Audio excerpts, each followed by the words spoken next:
So, aksidente ka bang nakalunok ng tubig baha? Huwag mong idaan sa soft drinks o alak.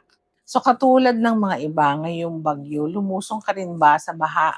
Tapos dahil sa pagmamadali mo o pagkadulas, aksidente kang nakalunok o napasukan ng maruming tubig baha sa bibig. Tapos ngayon, kinakabagan ka at parang nag-iiba ang pakiramdam ng tiyan mo. So yung madalas nating naiisip agad, iinuman ko na lang to agad ng maraming soft drinks at alak para mahugasan ang tiyan ko at mamatay ang mga germs. So wag mong gawin yan. Hindi kasi kayang patayin ng asukal sa soft drinks o ng simpleng pag-inom ng alak ang mga bakterya mula sa baha. Sa halip na makatulong, baka lalo lang mairita ang sikmura mo. So ano ba talaga yung nangyayari sa loob? Isipin mo na ang tiyan natin ay parang isang malinis na baso. Ang tubig baha ay halo-halong dumi mula sa lupa, sa kanal, at ihi ng hayop. Kapag pumasok ito, nabibigla ang bituka mo. Ang mabilisang medikal na solusyon, magbumugad-gad ng malinis na tubig.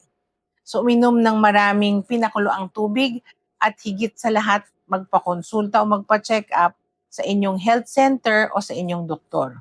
Baka kasi kailangan mong bigyan ng mga prophylaxis medication o gamot na pang-iwas tulad ng sakit na leptospirosis at iba pang impeksyon bago man ito umatake. So bakit ba hindi magandang ipilit na isuka ang nalunok mong tubig? Kasi pag pinilit mo tong isuka ng biglaan, pwede itong sa maling bahagi ng katawan mo mapunta, katulad sa daanan ng hangin, at pumasok ito sa baga mo.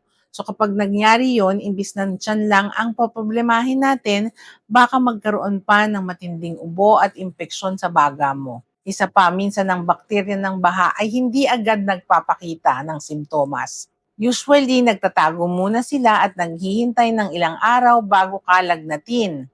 So kapag hinayaan kasi natin ang bakterya na dumami sa loob ng ating katawan, mas lalo ka lang manghihina. At kapag umatake na ang lagnat, imbis na madali at mabilis sana nating naprotektahan ang katawan gamit ang tamang gamot na pang-iwas or prophylaxis medication, baka mauwi tayo sa mas matagal na panghihina at pagkakasakit. Sayang naman ang lakas at oras mo kung madali naman itong maagapan ng ligtas at walang kaba. So kapag nakalunok ng tubig baha, magmumog ng malinis na tubig at magpa-check up agad para sa tamang reseta. Tag mo na ang mga kapamilya at tropa mong mahilig lumusong sa baha and follow for more medical truths.